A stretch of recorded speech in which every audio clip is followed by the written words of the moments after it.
मृत्युंजय तिवारी जी सीधे आपके पास आते हुए, आरएसएस की अच्छा, कसरत और इनकी वर्जिश में फर्क नजर नहीं आता है। पीएफआई के बारे में जानकारी कम है क्या आरजेडी के पास? एक सेकंड बोल आप कह रहे हैं दोनों की तुलना करके एसएसपी ने बहुत सही किया, यही बयान है ना आरजेडी का? चित्रा जी वो एसएसपी आईपीएस ऑफिसर है।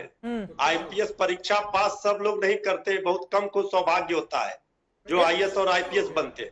तो उनको अधिकार मिल गया इस तरह का बयान देने का?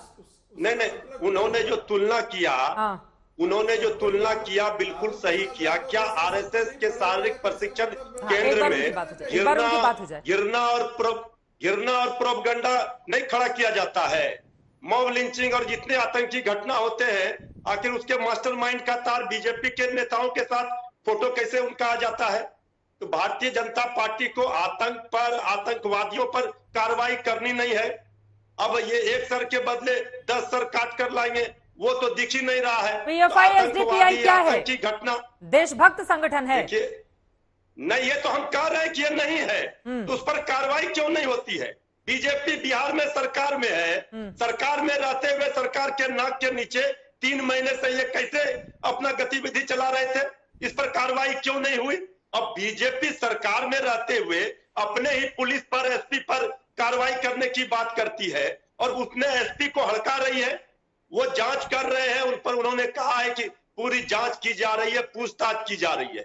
लेकिन भला ये बताइए, अगर एसपी को नहीं हटाती है नीतीश कुमार जी, तो क्या बीजेपी सरकार से अलग होगी? पूछिए सुधांशु त्रिवेदी जी से। जवाब दीजिए सुधांशु जी। मलाई सातकार है। हाँ, आप कार्रवाई की मांग कर रहे हैं, उधर से कुछ हो नहीं रहा है। लेकिन सत्ता में बने रहना है, सवाल खड़े किए, रोक अख्तियार करना होगा। सुधांशु जी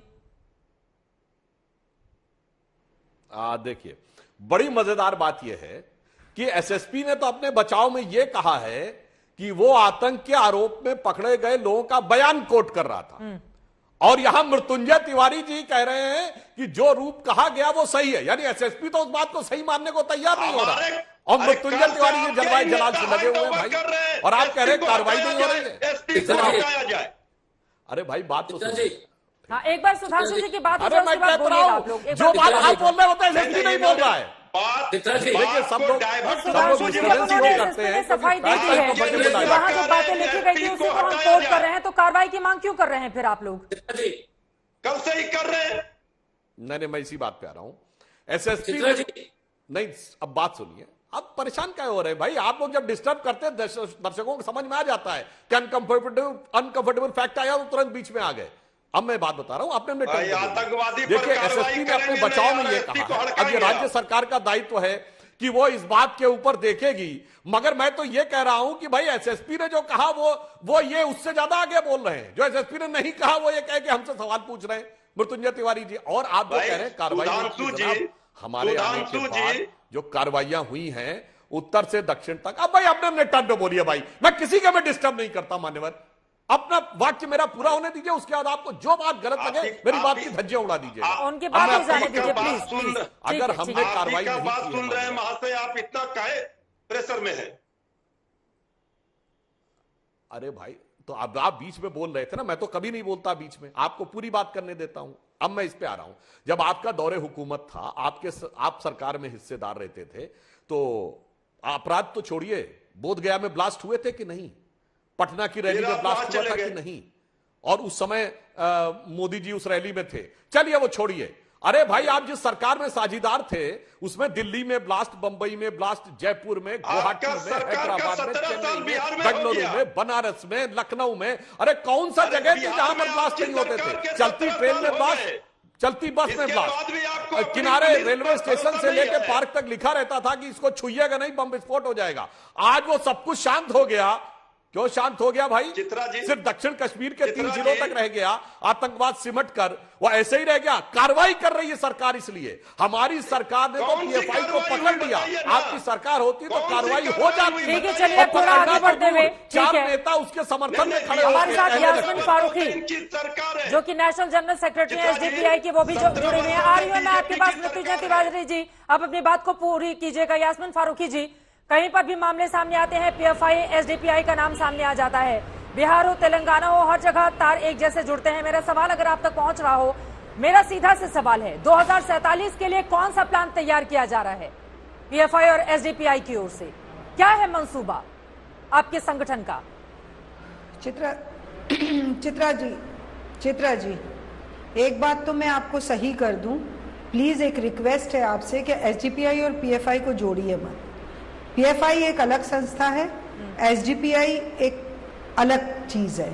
उसका राजनीतिक विंग है ना पीएफआई का, क्या ये गलत है या सही है? का उनसे कोई लेना देना नहीं। एसडीपीआई क्या पीएफआई का पॉलिटिकल विंग है या नहीं? यही तो मैं आपसे कहना चाह रही हूँ।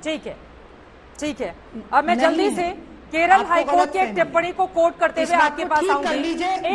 एक सेकेंड यास्मीन फारूकी, जल्दी से मैम, क्योंकि आपने क्लैरिफाई किया है, दर्शकों के लिए जानना जरूरी है। पीएफआई और एसडीपीआई चरमपंथी संगठन है, हिंसक गतिविधियों में शामिल है, फिर भी प्रतिबंधित नहीं है। केरल हाईकोर्ट की पिछले ही महीने की यह टिप्पणी, अब इस पर अपनी बात को आगे बढ़ाइए यास्मीन फारूकी जी, जो आप कहना चाह रही थी। चरित्र तो एक ही जैसा है। फिर सही कर रही हूँ कि पीएफआई और एसडीपीआई अलग अलग है, बिल्कुल अलग अलग है। एसडीपीआई एक पॉलिटिकल पार्टी है जिसका मकसद पॉलिटिकल व्यू लेके और संवैधानिक अपने अंदर काम करना है। दूसरी बात, आप केरल की अगर टिप्पणी की कह रही हैं तो एक टिप्पणी हमारी मैडम शर्मा के लिए भी आई थी। मैं कोई किसी पे ना तो मैं नाराज होती हूँ ना एलिगेशन लगाती हूँ, पर आप टिप्पणियों की बात मत करिए। हम टिप्पणियों को कितना मान लेते हैं कोर्ट की, वो टिप्पणी है, फैसला नहीं है। जब फैसला होगा तब हम इस बात पे बहस करेंगे और बात करेंगे किसके ऊपर क्या। दूसरी बात, फिर मैं वहीं आऊंगी कि एसडीपीआई किसी ऐसी गतिविधि में मुलव्विस नहीं है। आप इस बात पे डिबेट कीजिए कि जो उदयपुर में घटना हुई है उसमें हमारे पुराने जो होम मिनिस्टर थे उनके साथ उनकी फोटो है। पटना में भी थोड़ी बात कर लेते हैं ना फारूकी जी। देखिए यहाँ पर एजेंसी एसडीपीआई का लिखा हुआ ये जो दस्तावेज है, इस वक्त हम विजुअल में दिखा भी रहे हैं। पीएफआई का झंडा, बुकलेट, तमाम दस्तावेज। एक सेकंड मैं दिखा रही हूँ मैडम, एक सेकंड आप रुकिए ना। एक तो पीएफआई का ये झंडा और बुकलेट है, एक सेकंड रुकिए, मैं वो विजुअल दिखा रही हूँ एसडीपीआई का, जिसमें पंफलेट रखे गए हैं। पटना से बरामदगी हुई है, पटना पुलिस ने बरामद किया है और उसे कहा था बिल्कुल ऐसा ही तेलंगाना में भी अभी इन्हीं तस्वीरों में दिखाई देगा। इस वजह से आप बच नहीं सकती हैं जो बातें आप कह रही हैं। दरअसल ये देखिए एसडीपीआई और उसमें तमाम बातों का जिक्र किया गया है। क्या प्लानिंग रची जा रही है? सदस्यता फॉर्म है इसमें, जिसके जरिए 2047 के टारगेट को अचीव करने की कोशिश की जा रही है। अरे बोलिए ना, आप झूठ बोल रहे थे, मुझे करेक्ट करना पड़ा। आप कह रही हैं कि पटना में कोई लेना देना नहीं, मैंने वो दिखा दिया पंफलेट। बोलिए मैडम, सुनने के लिए बुलाया है, बोलिए। कहाँ दिखाए ऐसा? ये पीएफआई का झंडा है, हमारा झंडा नहीं है। ये पंफलेट पीएफआई के हैं, हमारे नहीं है। और ये चीजें एसडीपीआई का फॉर्म दिखाए, आपको नहीं नजर आया क्या? चैनल पे एसडीपीआई का फॉर्म दिखाए, इतने बड़े चैनल पर जिम्मेदारी के साथ दिखा रहे हैं।